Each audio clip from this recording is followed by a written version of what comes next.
Hi everyone, I'm Qlwl, a brand new player in the game of Risk. I started playing something like 2 months ago, thanks to my YouTube algorithm and TheKillPeteStrategy, so big props to Pete for bringing new players to the community.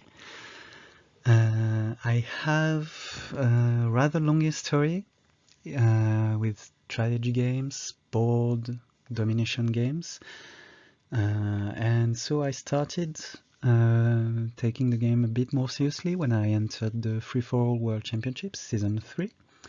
And I actually made it very far in the tournament because I'm now in round 7, which is the semi-finals.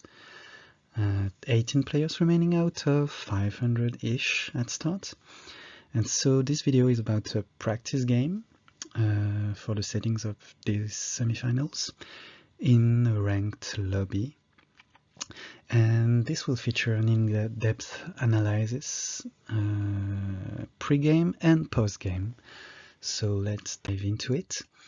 The settings for the game are the map, youngest calls, pun intended. World domination, placement is auto. Cards are progressive, which makes the entire game. AI is not expected, but would be expert. Turn timer is 60 seconds. This is important. This is the case for the entire tournament. And this can lead to timeouts, which was definitely a big factor in round 6. And should be less of a factor here since the 1v1 basically doesn't matter, since the first 2 players advance to the finals. But for kills, it can matter, so you don't want to think too long. Fog is on and blizzards as well, so every game is a new game and you don't see everything, so you have to be very careful in witnessing everything you can happening in the game, the dice rolling, everything you can, really. Alliances are off, and so this practice game is a ranked game featuring intermediates to grandmasters, so we expect mostly intermediates and experts, so low level of skill, which will be important for this game. Let's take a look at the map. For my training, I did a lot of practice with bots, so pure AI games, just to get a feel for the map, get used to it, and learn the pathing. I did some practice in ranked lobbies, and I also did practice with high-level players, mainly on jjbruh's stream. Which was cool. Hi JJ. Check his Twitch channel whenever you can. So, what do we have here? First of all, we see that big +8 in the center, which is a no-go zone because this is basically where everyone will cross paths along the game. So either you have a big stack there or you have nothing there. Big stack or nothing because players are likely to want to travel through this for kills and to see what's going on. So you want to make sure that you don't have middle-sized stacks that could easily get smashed on the way by someone who doesn't care. This is especially true in ranked. This is much less true with high-level players. But we'll talk about that in the end. For now, let's focus on ranked lobbies, low-level skill cap. What we see first is the +3 on the top, which is an easy take, but I also labeled it as bad. There are a few reasons for this. First of all, it's only a +3, and realistically, you're only going for 1 bonus during the game, which is because the game is likely to end by turn 8, so investing in a second bonus is usually not worth it. So if you have to take a bonus, might as well not be the worst one. Second reason why this is especially bad It's because it's the only bonus out of all of them that doesn't connect to the center, which means you could easily find yourself trapped and unable to see what's going on. So if you can avoid taking it, avoid it. If this bonus is handed to you turn 1, you might want to take it turn 1 and hope nobody contests it. But that's it. You don't want to invest many troops into this bonus. And even if you hold it, you don't want to guard it at all. You want to allow everyone to smash it if they want, because you can expect new players to want that bonus at all points of the game. So any hard investment there is a bad idea.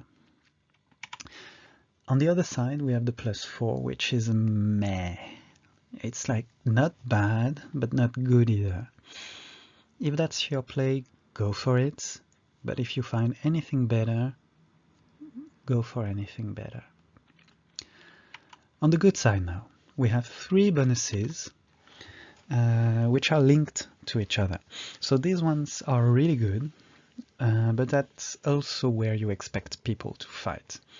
What you can expect in a game is 2 of them being contested, being taken, held, and 1 of them being some kind of militarized zone where big stacks are looking at each other. What makes those bonuses interesting is the fact that if you get 1, you also get a chance at a second one around it, which can be especially interesting and basically ensure you will get first or second.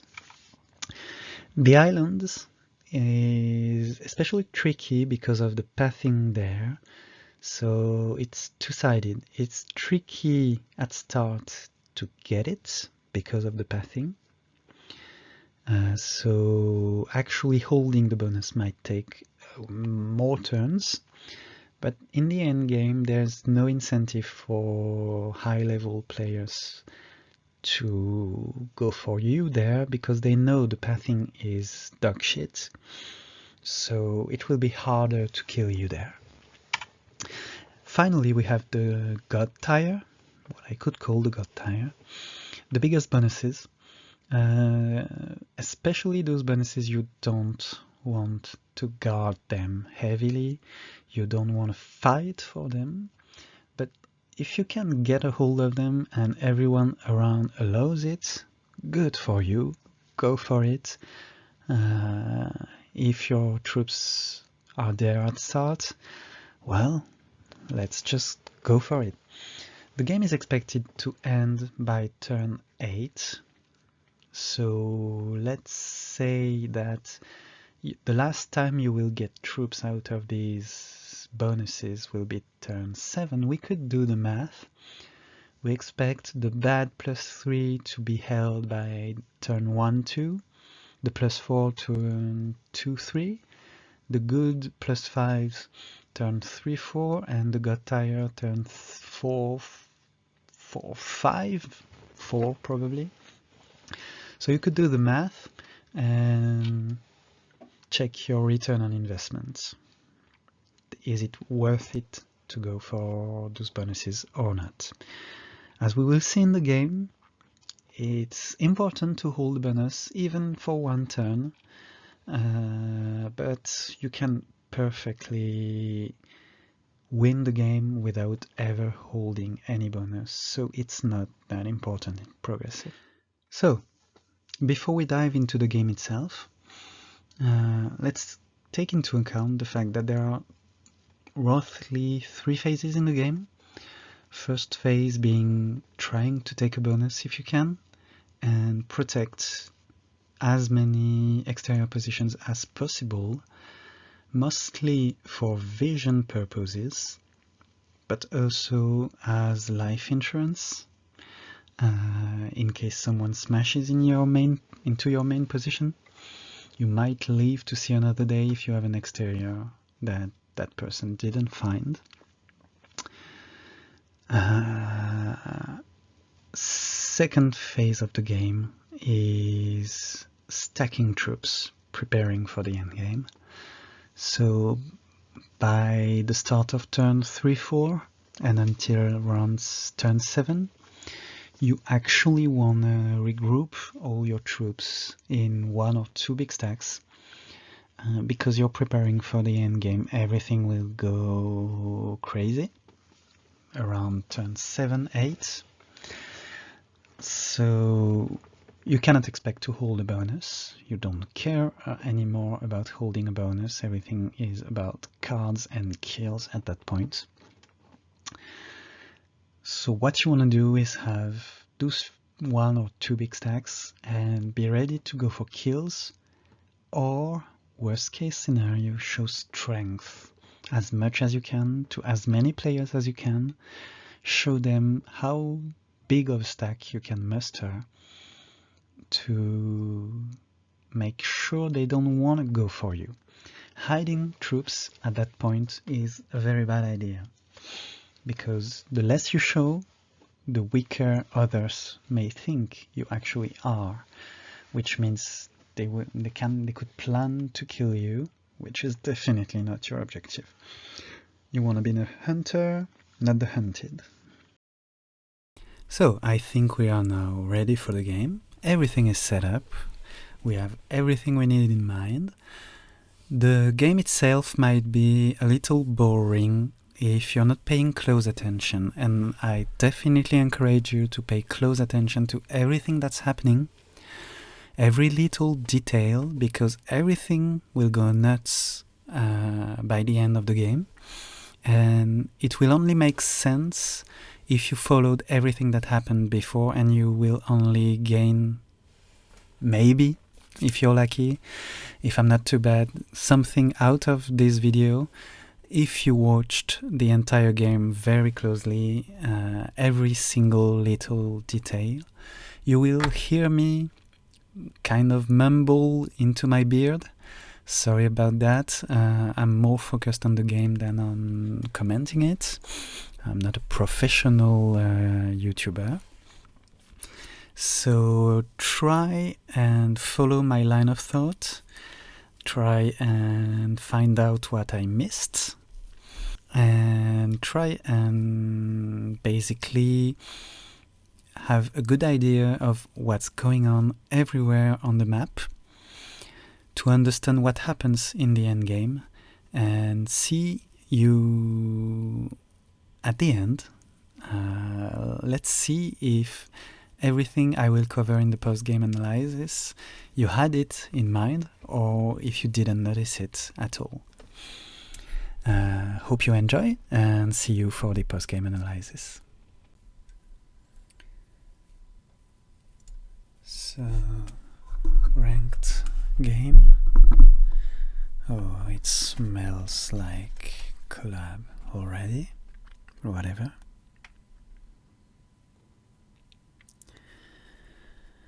Ranked game on R7 settings. All non-premium accounts. Shitload of US flags. Let's get murdered by collab people. Intermediate grandmasters.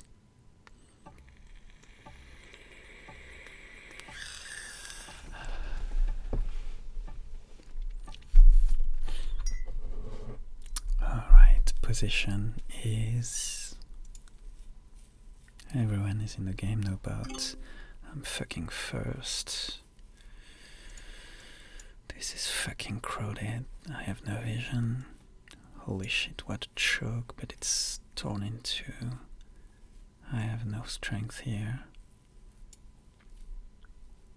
This is fucked. Here. Oh, fuck me. I have a shit position.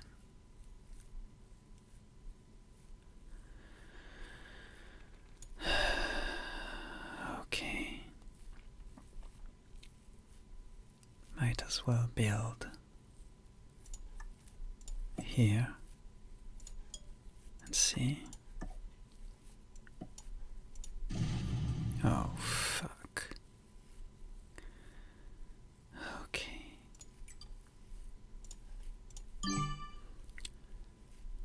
Let's strengthen our position here and see.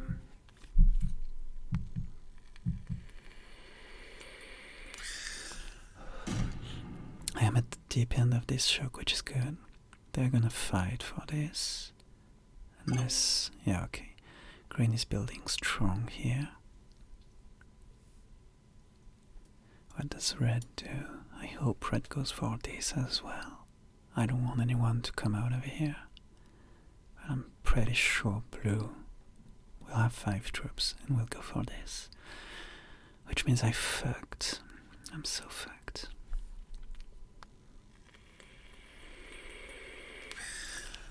I could actually go for this one and hope for the best. I have enough troops to take all this and I can push up there.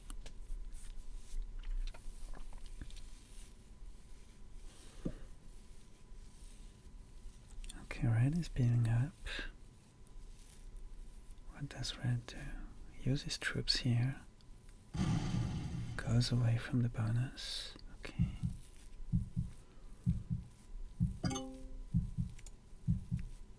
Which means green is coming for my ass here. Not good.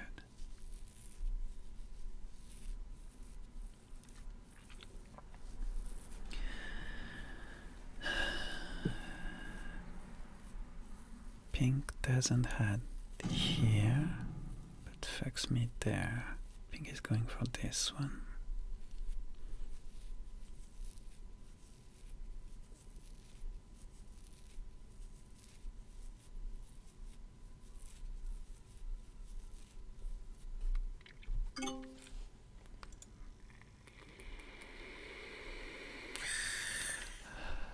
Blue now, please blue, no, not here.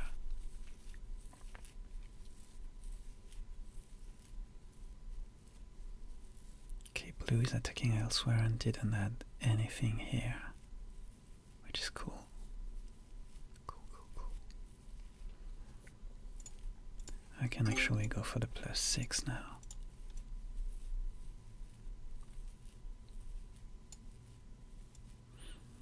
Purple, please nothing here.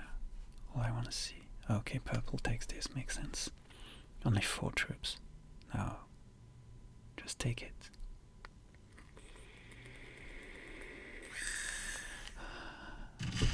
Oh, fuck.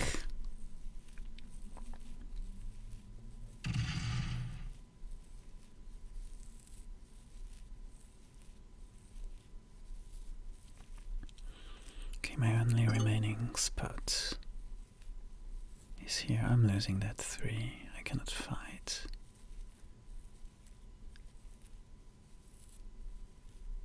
So I'm moving there. Yeah. Okay. Let's hope nobody is there.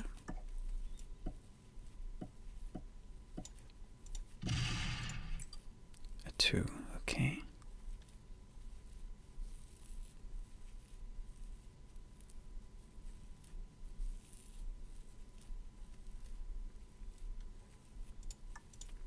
And let's go all the way, I guess.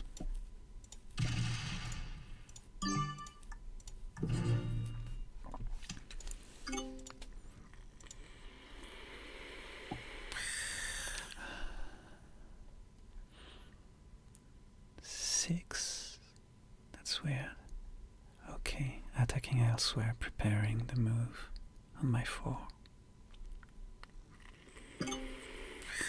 Has a 10, nice.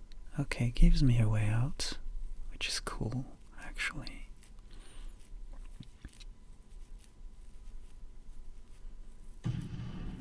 I can play the 1 position game. D3 doesn't seem like it's going under attack. D3 is going down. but it's gonna invest a lot in it, and not much here.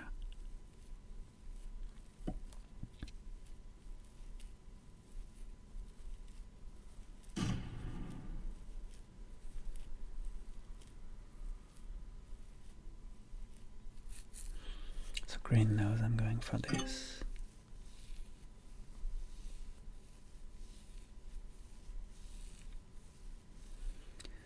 I'm gonna show good faith by starting to move out.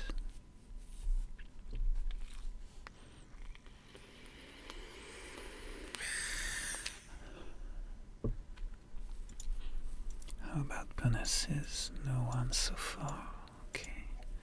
This is gonna be big. Someone is gonna get this. If pink gets any of this, this is huge news. I'm gonna remove pink as soon as I can. I don't know what blue is up to. Alright, so this is going down. Good job. Purple, you're safe from me here.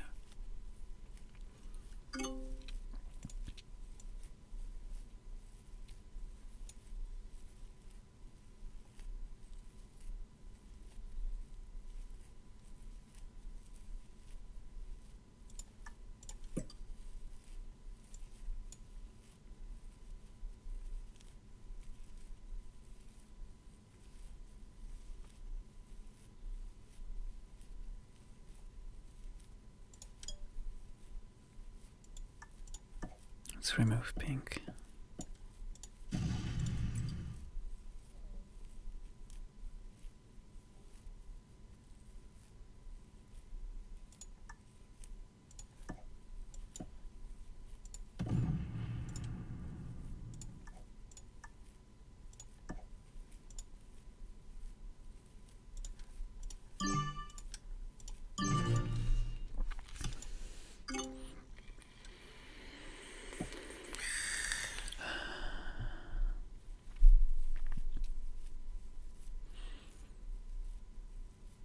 Green is still preparing his move.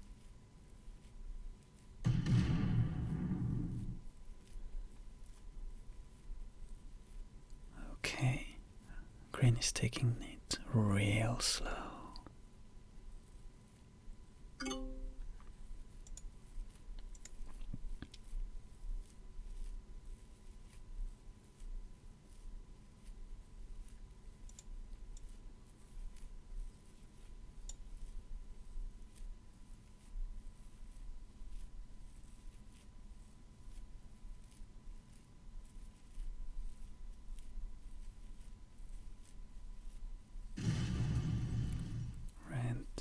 Takes card.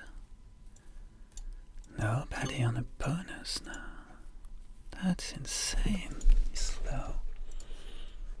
Neither pink. Okay. Building up for a big bonus there.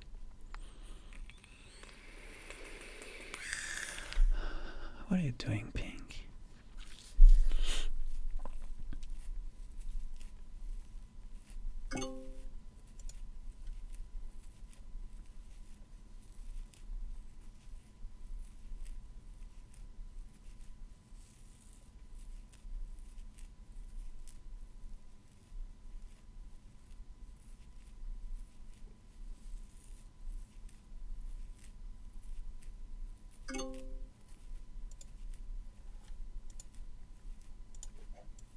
Okay, purple goes for all this now.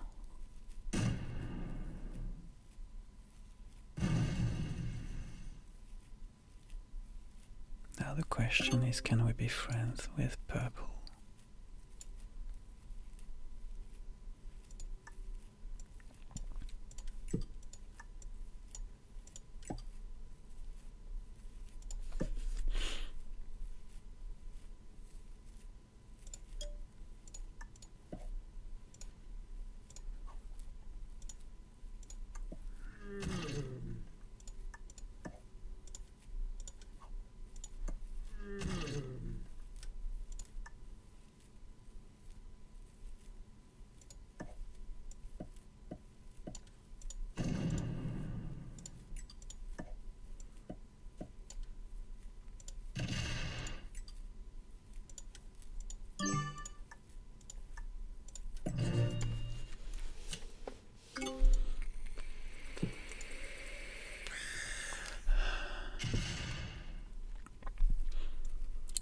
That's very weird. What is green doing? Oh, green is trying to kill red. But now he had more.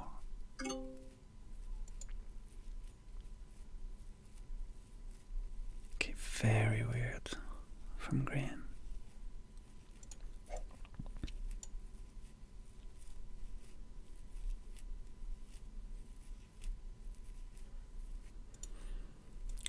Red still 3, everyone still 3.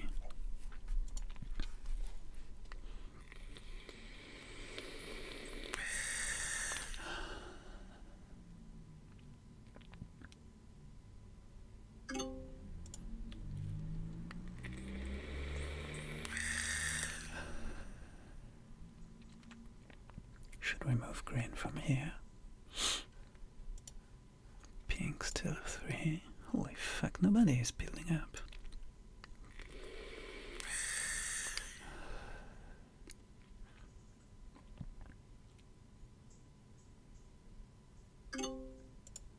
Okay, blue got something. 8, 8. Blue is here.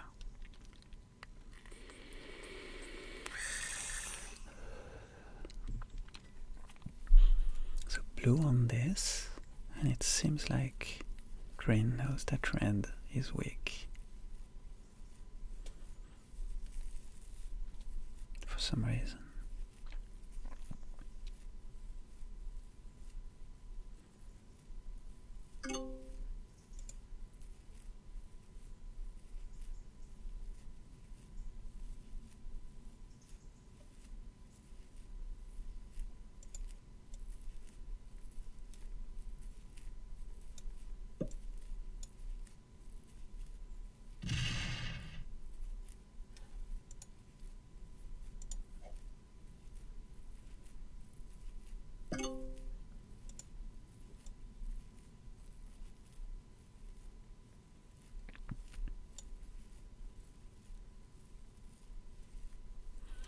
Let's not add anything anywhere.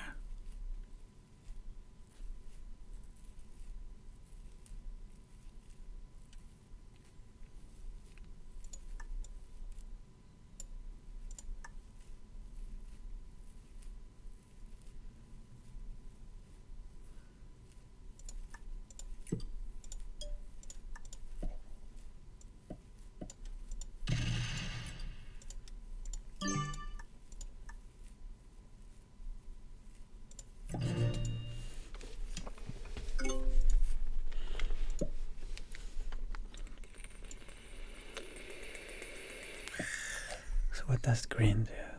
Everything? Okay.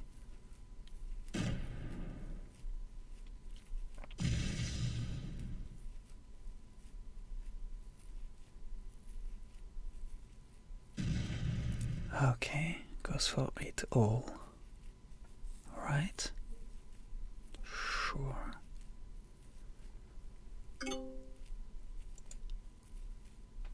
Sure.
So the most important now is to try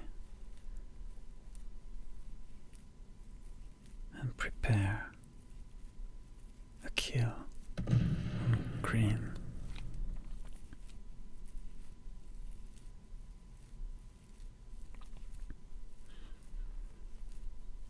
Let's hope blue notices that shit.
So green is attacking like crazy. How many troops? 4 troops. Oh, green got destroyed hard. Okay, cool. So if green got destroyed, it means 2 players are weak, actually. Do I have a set? I don't have a fucking set. Damn it.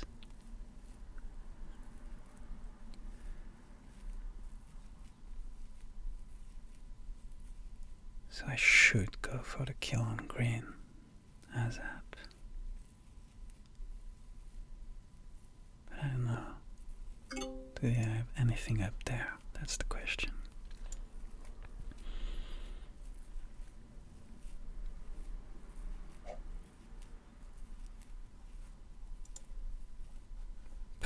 Pink is still on 3, but traded.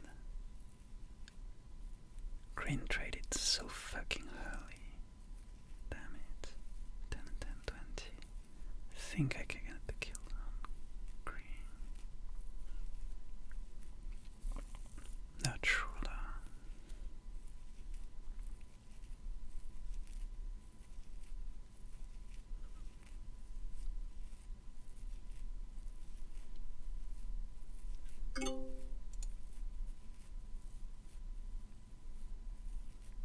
Alright, blue's turn to shine.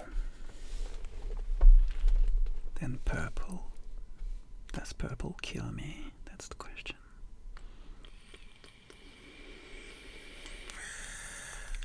If purple decides to kill me, I'm fucked. He's getting the 15. 15.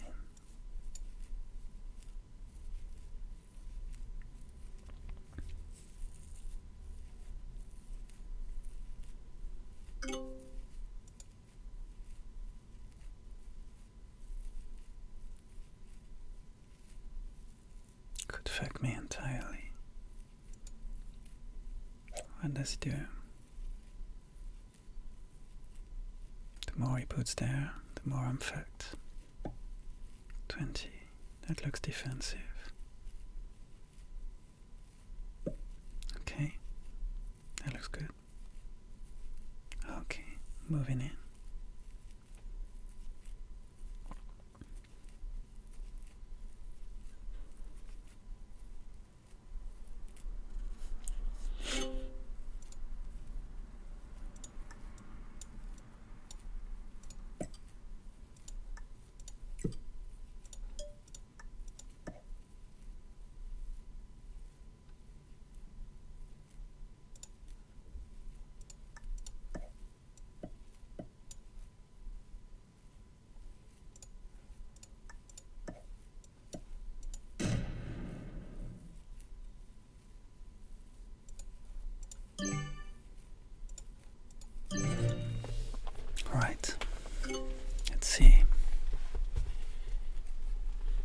Purple doesn't seem like they want to kill me. Move troops away from me. Oh, fuck. Green is strong.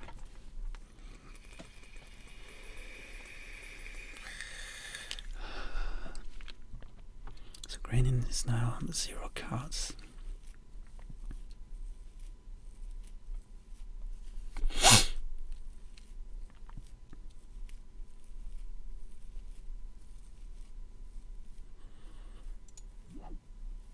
I have a fucking set. Okay.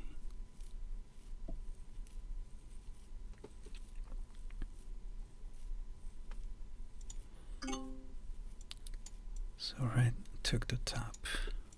Pink, 3 cards still.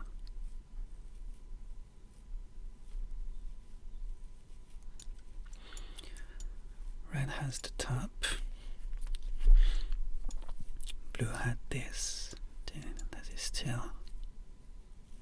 Blue still has this. So blue has this. Green is fighting over this with someone.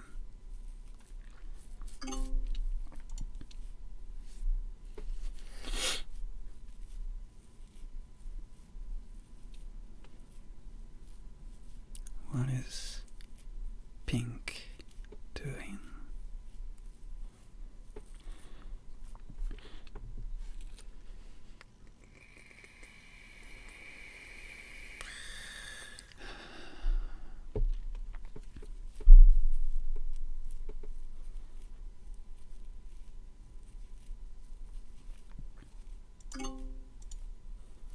Pink no bonus. Oh, blue no bonus. Okay. Blue got fucked up big time.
And that's how you do it.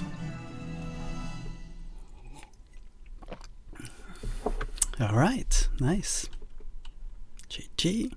All the bounty points, all in one turn. So, congratulations if you made it this far in the video. Welcome to the post-game analysis, and we start immediately from the position I see just before I start killing everyone. The idea here is to have a mental map of everything that's been going on and set up for kills. First thing first, we know Purple's position. They've been consistently holding that bonus, and they're most likely the strongest player in the game right now. We see that 20. We are expecting a 10 to 20 stack up north holding that part of their bonus. And we saw a 20-ish stack move towards the northwest, which is a smart move. It placed them away from me, but most likely they're hunting for kills. They're setting themselves up to kill everyone. We see that little 4, which was kind of weird, on turn 7, placing that 4, but whatever. Blue. Blue is supposed to be strong. Supposed is an important word here. We know that blue has been most consistently holding their +5, but we saw them not hold it for one turn, which is kind of important. From their emoting, I could have known very quickly that they were fighting green, which leads to something very important: never emote in fog in a serious game. Never. That's a golden rule. You never emote anything, because anything you emote hints at some of your positions or something happening with you, to you, in front of you. So if you emote at some point in the game, it does mean that you have a position there and that you know what's going on and you see something going on. There's that little one, yeah. And as I said, most likely blue has been waging war on green, so they could be much weaker than we could think. Green is around here, and green has just set for 20. So they are most likely not as weak as we could expect, and they're only worth 1 card, which is meh. They're not a good target because they set in. Setting in was a good idea for them. I guess they went hard on blue with those 20 troops, and that would have been a big mistake. But at least they set in whenever they could, which was important for their survival. What do we have next? We have red, which is up top, most likely a few positions around their bonus, but we have not seen them at all most of the game, so it's unlikely they're anywhere far from their main position. Lastly, pink. Pink we know is all around those 2 big bonuses, and it's the only player who never held a bonus, which is kind of important right now. We know they cannot be that strong, so they make a good target, unfortunately for them. The fact that we know for almost for sure that they're only in that zone makes it even juicier of a target. Let's sum it up. Purple is definitely last to die, if we have to choose. Green is on 1 card, just got 20 troops, bad idea to go for them. Blue is supposed to be strong, but probably not that much anymore. But anyway, blue is far from us, and green and blue together are a bad target, because since they've been waging war on each other, it's likely that their troops, their territories will be intermingled, there won't be a clear path on each of them, and we might encounter a big stack that would prevent us from getting a kill, which is what we want to avoid for a first kill. Red is too far, clearly, so that leaves pink. And how do we get to pink? The idea is to not only kill pink, that's our priority target. We really want to get that first kill, because that's what will keep us going into more kills.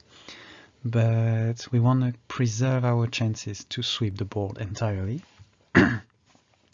So the idea is to move along the right side of the board to avoid making poaches, to allow us to move with our single stack for the entire sweep of the board. And that's what we are going to do.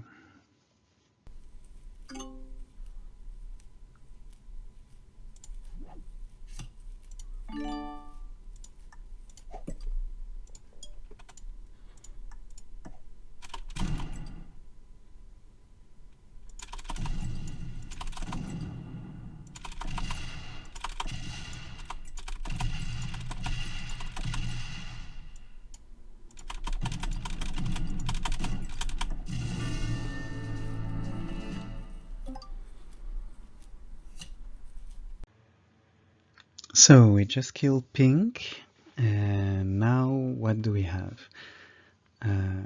We have a 57 stack, which is more than strong enough to go for more kills. So our next target is obviously red from where we're standing. So the path would look like this, since we don't expect red to be anywhere else. And then the idea will be to go for blue and then green. So let's do this.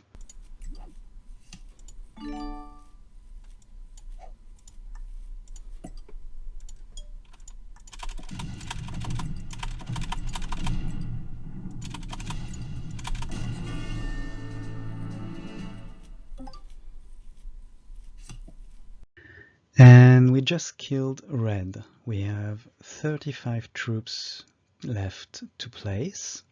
We have 34, so that's a very healthy 70 stack going into blue and green. So the pathway in the islands is tricky, as I said at start. So we'll have to do a split for the southern part of the island. And luckily, we have a straight path from there to finish blue. And we will have another split set up due to the blizzard to finish off green. And let's not forget on the top the +1 troop, which will have to be added for finishing blue, actually, for sure, since a 3v1 is not is a 89% chance.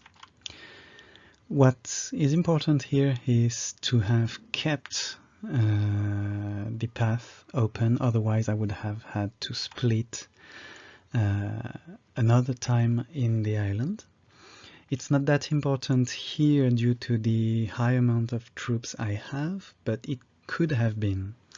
So here, keeping that path open out of the island is really nice. I obviously didn't plan it when I was going for pink. My main objective was to ensure the kill on pink, but, well, can be unhappy with what I see.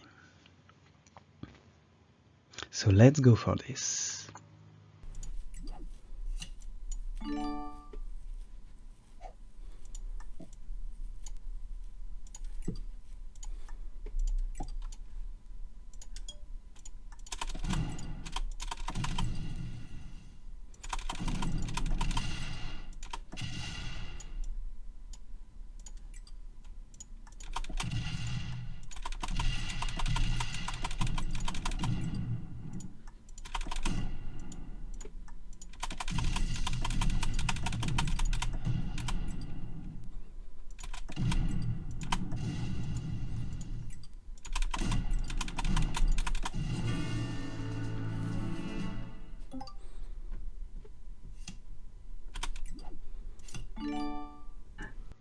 Now is an important moment. I have a gross overkill on green, so we can't forget about this. You will see in the actual game I add troops because I'm stressed about time and I know I've already won, so the only thing I have to do is just finish the game. But what I should do here is think with the 40 troops about purple, because purple is still entirely there and strong. So first thing first, add a +1 here to make it a 4v1. Add something like 20 troops up there to get that poach, and start by doing that in a turn with the time I have left before finishing off green. The idea for big stacks, rule of thumb, is add +5 troops to have 5 troops more than the opponent's stack. Well, that's just a rule of thumb. And since I have 4 cards and green has 1 card, I will be able to set in again after killing green. So that would mean adding something like 23 up there, a bit more to be safe, to kill that part of purple, and the rest goes up because we don't know what's behind. We expect once, but we cannot know for sure, so let's be safe and add as much as we can up there. And let's see the endgame.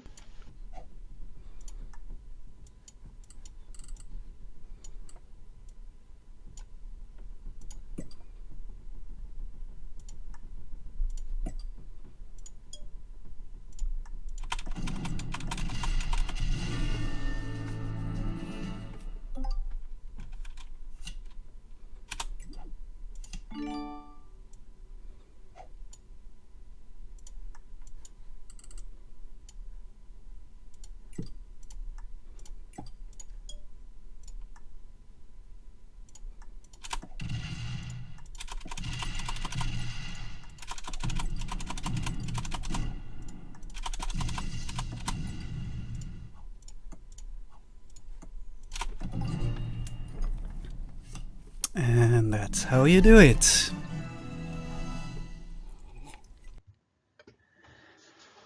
So, what are the takeaways from this game going into the semifinals?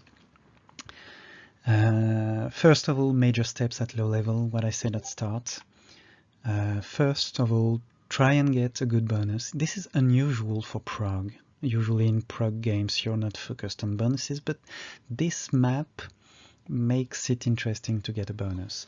During my practice games at high level, it was interesting to see that at start nobody was really focusing on getting bonuses, but as the practices went on, most players agreed that try and get a bonus is a good idea in those specific settings.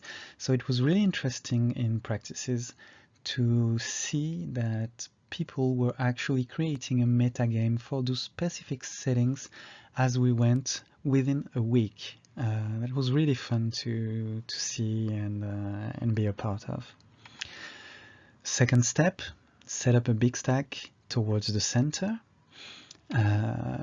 For 2 reasons. First, the offense, to set up for kills, obviously, but also, and most importantly, in my opinion, for defense, you want to project strength. So that's once you're confident your neighbors won't try and break you, once you are strong enough to retaliate, if they do, leave a big bonus, a big stack close to your big bonus if you can, towards the center, because I have seen, even in my high level games, hiding troops in layers behind a stack is an incentive for others to go for you. They see weakness when they see only small stacks. So you want to project strength. You want to tell everyone publicly, here is the cost to try and go for me. I am worth that 30-40 stack right now, and you don't even know what I have behind that stack in my bonus, and you don't even know if I have exterior positions. Do you have sight on everything? Lastly, obviously, hunt for kills, but most importantly, hunt for kills only if you can set afterwards. When you go for a kill, obviously all the troops you had to invest in that kill will have weakened you. So if you're weakened, you're becoming the fish, especially if you're holding cards. So what you want is set right after getting a kill. You're not forced into going for other kill at that point, but you really want to set right afterwards to make up for the losses and tell everyone, okay, I lost troops for that kill, even if you didn't see how many, but you also know that I just set in for 40, 45, 50. So if you want to go for me, now you know that I have at least those 40, 45, 50 troops, plus everything that was left after my kill. So that's my current worth. Do you really want to go for me? Do you really think it's a good idea?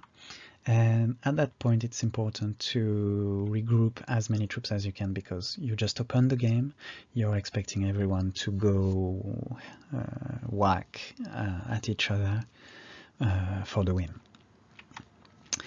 Now, what to expect at high level? Disclaimer, before I say that, I am actually just recording that last part of the video right after I played my semifinals games, so maybe I'm influenced by what I saw, but I tried not to. I tried to stick to my initial idea for this last part of the video. So at high level, I expect to have no need at all to defend my borders or early on. I will just defend them for one turn to signal everyone around that I actually am holding this bonus. Once they all see my reinforcements for that bonus, I can stop leaving troops on my borders and just start stacking, as I said before. You also expect at high level kill guards and blocking stacks everywhere. So kill guards on corners due to the blizzards, and also people intentionally building big stacks in the middle, in choke points, to make sure nobody can go as freely as they want around the board. Having a big stack blocking at a choke point is some kind of kill guard between one side and the other of the blocking stack. Obviously, you also expect unexpected hidden positions, hidden behind kill guards. So when you go for a kill, you're betting on the fact that that player doesn't have a hidden position and that you're not actually feeding the kill to someone else who will get first that kill for free, the cards, and then will go for you because they know how weak you are. And lastly, you expect it to be much harder to chain kills overall, because you don't expect people to be stupid like blue and green in the game we just witnessed and go at each other for a while. You expect everyone to be rather strong. You expect most players to actually have a bonus, because they will go crazy on actually signaling everyone around them, hey, I'm going for this bonus, get the fuck out of it. And the other good players will see that, they will notice that, they will understand that, and it's in their best interest to move their troops out of the bonus if they want to keep those troops.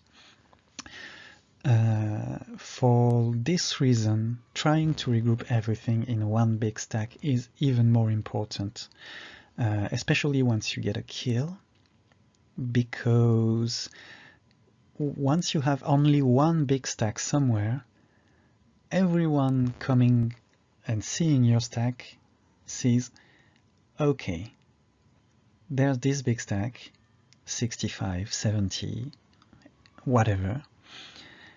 This is the price. I can kill that stack right now, but if I kill it, do I get the kill on the player?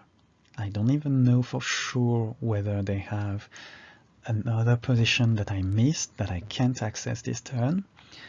And if I kill that 70 stack, well, I might be dead the next turn. So again, that's the same idea of defense. One big stack will allow you to project strength and deter anyone from even trying. That's your best play in the end game. Once the game is open, once the first kills happen, you want to project strength, and you will most likely see people regrouping all their stacks in one spot. So what you expect once the board is open is everyone will go crazy, everyone will try and see what's going on the board, they will expand a lot and most likely have one big stack left that they will either hide or show in the center, depending on their situation, depending on their strategy. That's up to them at that point. So hope you enjoyed this video. I will be uploading the actual semifinals game I just played later on today, most likely. And well, if you stayed for that long, thanks for watching, and maybe see you later. Goodbye.